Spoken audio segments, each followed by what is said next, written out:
اللہ کی مدد کو، اللہ کی رحمت کو اور اللہ کی طرف سے توفیق کو اپنے ساتھ ہر وقت شامل احوال رکھنے کا طریقہ خود سرکار دو عالم صلی اللہ علیہ وسلم نے حدیث میں ارشاد فرما دیا۔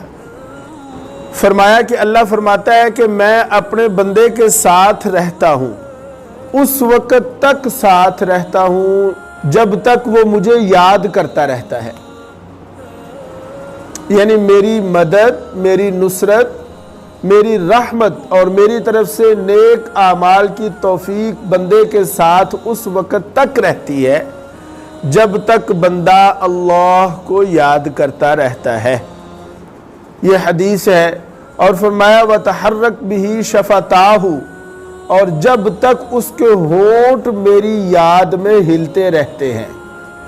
اس لیے ہم اگر اللہ کی مدد، نصرت کو اپنے ساتھ شامل رکھنا چاہتے ہیں تو پھر اللہ کو یاد بھی ہر وقت کرتے رہیں۔